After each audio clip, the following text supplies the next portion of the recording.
out the basement.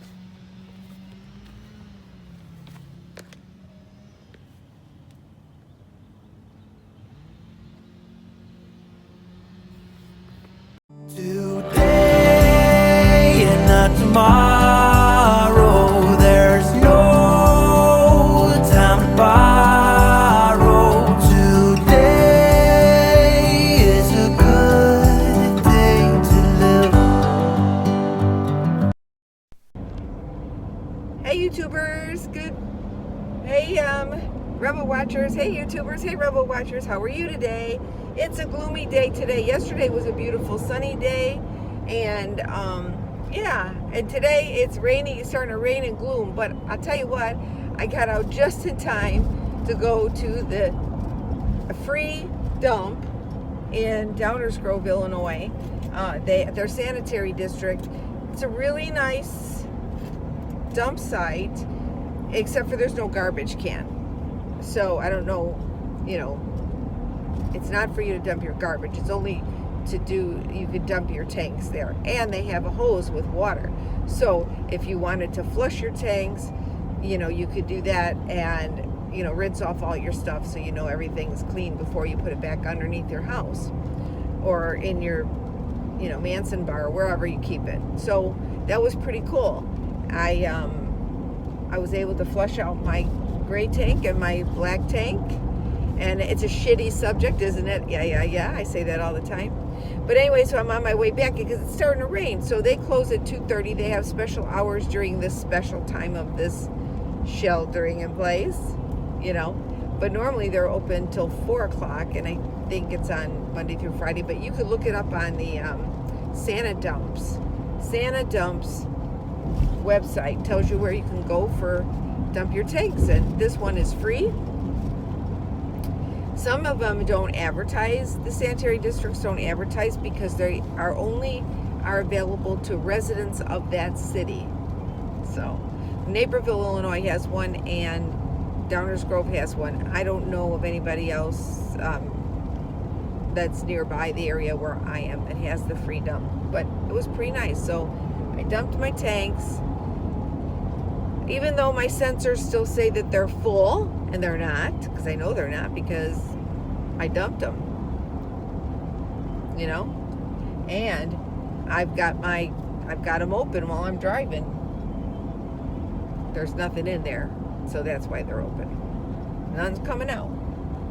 Nothing's pouring out on the road. Nothing's out there, because when I flush my tanks, I make sure I flush them till the water comes out clear. Of course, that is non-potable water. In 1.5 miles, turn right onto exit 27. Thanks, Abby. And of course, you know, I do wear rubber gloves, and then I have my homemade hand sanitizer. So if you're getting low on hand sanitizer, you should just make your own. The things that you need are more available to make that and make your own hand sanitizer than to buy it in the store, and it's much less expensive, you know.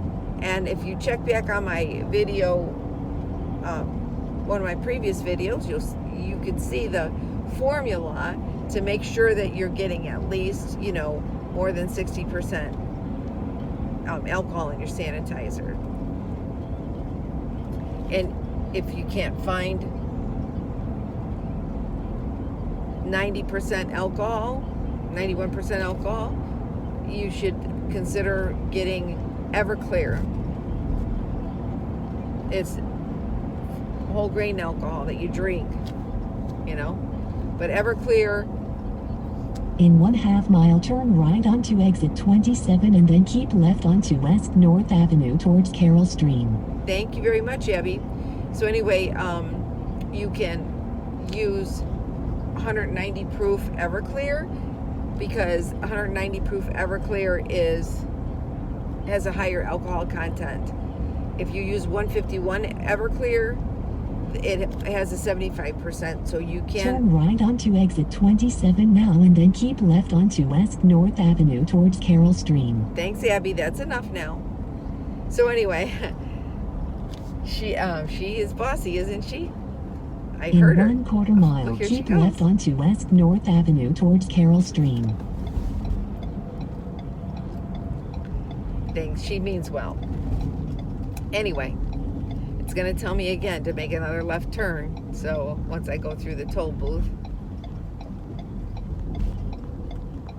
There we go. Keep left now. Okay, I will. I should just turn the directions off because I know where I'm going. And I will do that. Cancel your route, yes. So anyway, what was I saying? Ooh, my brights are on. Yeah, make your own hand sanitizer. Even if you use 151, you'll have to use a lot of alcohol and just a little bit of aloe vera so that you maintain your 60% alcohol to kill the germs. And wash your hands or wash your hands. I can't believe people have to be told to wash their hands. Excuse me, I haven't eaten yet today and it's almost 3 o'clock in the afternoon. Because I wanted to get this done. And I'm gonna have to go set my rig up again in my nephew's driveway. And I've not had any ho-hos since I've been here. I keep walking past them and saying, no, I'm not gonna buy them. I needed to get gas too. Well, I'll show you a little bit of what I did yesterday. I cleaned out my basement. Be back. I guess this is a line to get into Menards. I wonder why. Okay, so they have a sign out there. They have a line that you have to stand in line and wait to get into Menards. Not to get out, but just to get in. I guess they're making sure everybody has a mask on. It says they're no longer letting children under the age of 16 or pets in the store because of this virus. Well, pets don't get the virus. Unbelievable. I wonder what Walmart's doing. Ordered a new bike. When I get it, you'll see it. I'm selling my other bike. But as soon as I get my bike, I'm out of here. Ugh. Okay, I went to get gas. $1.83. It's only $1.73 with a car wash. So, and in order to, they say that, think about this, starting May 1st, masks are mandatory in Illinois when you leave your house, when you go outside. When you're within so many feet of another person, you have to have a mask on. So, why don't they say immediately? What happens between now and May 1st? It's a whole week. If it's that serious and that important, then why not say immediately masks are due? So, I wore a mask for how many seconds to go in the store? I used their bathroom. I washed my hands after pumping gas. And my hands are dry, getting dry and drier and drier and drier. Anyway, and now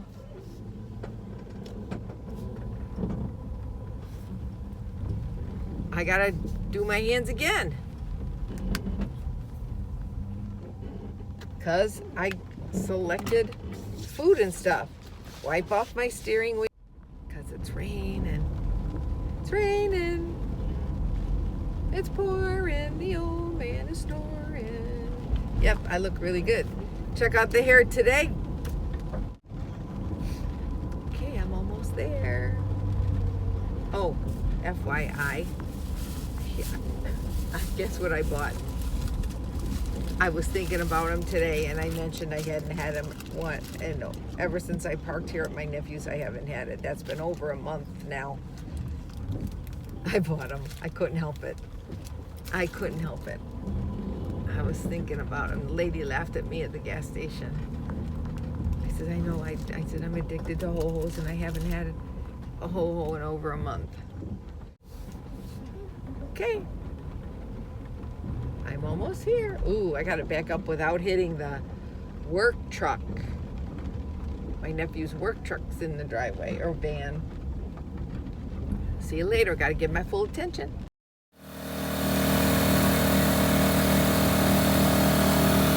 Well, I pulled out my Predator 2000 and put away the big, huge generator that was noisy.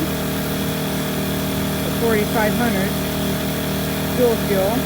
And I'm going to do an oil change today on my Predator. So before I do it, I'm going to let the oil heat up for a little bit. And so to do that, I need to run the generator. Be back. Okay, so I'm going to change the oil in my little generator. And I warmed it up. And fortunately, lucky for me, my nephew has an oil pan. So I'm going to put my generator up here and let that drip right down into that pan. Hang on and I'll get my generator set up. I got my oil, I got my stabilizer, I got my funnel, I got my measuring cups there on the floor, all ready to go.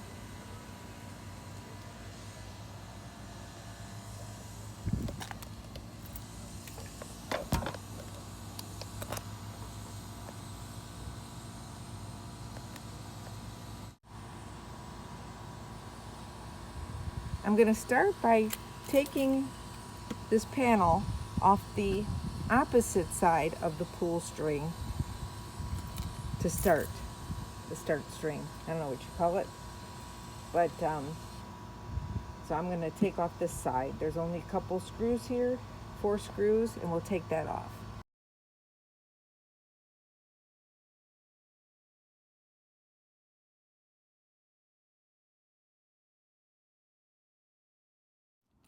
Okay, so here is the oil knob. We're going to take that out.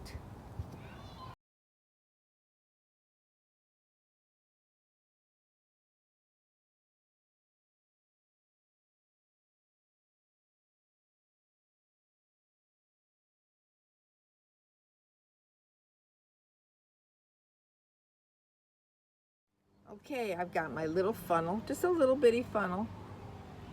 Fits right in here. Okay? Just using plain old STP, whatever your generator calls for, the weight, etc. And I use this little cup so I can measure it. Right here I have 8 ounces, but we'll see, because we don't want it to go any further than the treads in there. So I'm going to go ahead and pour it in there. This is really clean compared to the oil down there.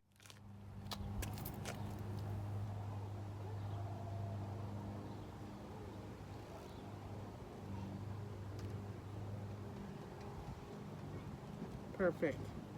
Right to the treads. We're going to put this thing back on.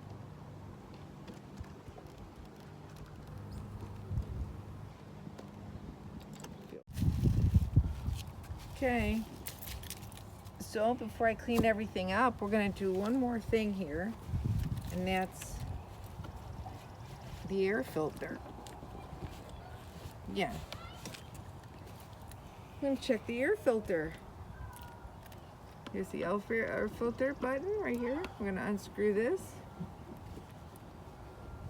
Can't miss it, it's just a big screw here. We're going to take a look here, take that screw off.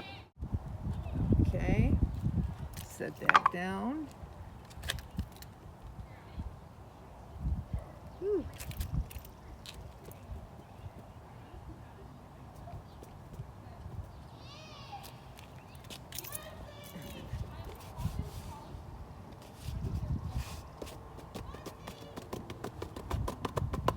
That's the air filter. I'll take a look about getting another air filter. Put that back on there. I have to check into getting a new air filter for that. But I'll check at Harbor Freight to see if I can get one. So we're gonna have to get that replaced, but at least we know where it's at and we know what it needs done.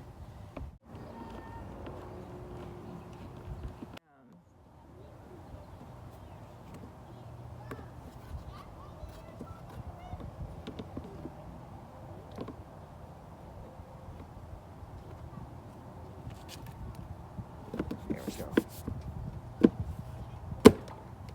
Come on.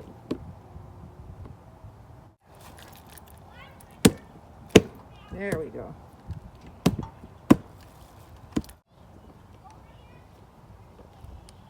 Going reverse. Good to go. Just got to start it back up. Let's stick it back on the ground. 50 pounds. I can lift it. You can lift it. This knob right here has an on and an off. We're going to turn it on because I'm going to run the generator, and whoops, I'm going to turn the knob here to start, okay, to start position, and I'm going to go ahead. It took me 5 pulls to start it after not using it for a year. 1 pull, 1 time, and then I turn it on run.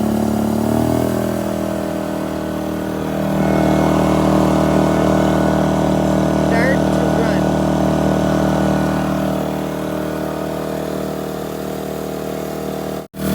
There you go. Quiet as can be.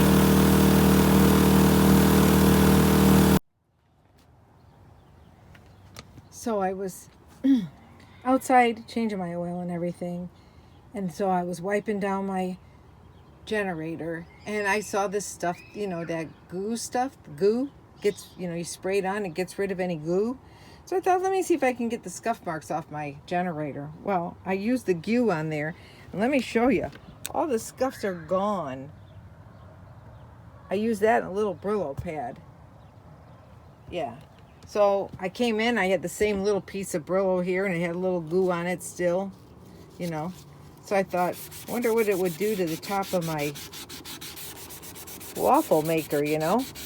And I, watch this. This was scuff marks from having my toaster on top of it. And I just, look at that, it just takes it right off. And it doesn't wreck the shine, it doesn't wreck the finish on my, and it looks so much better, especially for videos. It looks so beat up. If you remember one of my other cooking videos, I talked about it. And I just scrubbed it with this. Wow, it's my nephew's stuff, but boy, I'm gonna have to go buy me some, because look how nice it took the scuffs off of that, off of my waffle maker. Wow, it looks almost like brand new again, doesn't it? Just took the scuffs right off from the having my toaster sitting on top of there in transit, you know, and moving around a little bit. It just scuffed it up, and now it looks like brand new. Here it is. Goo gone.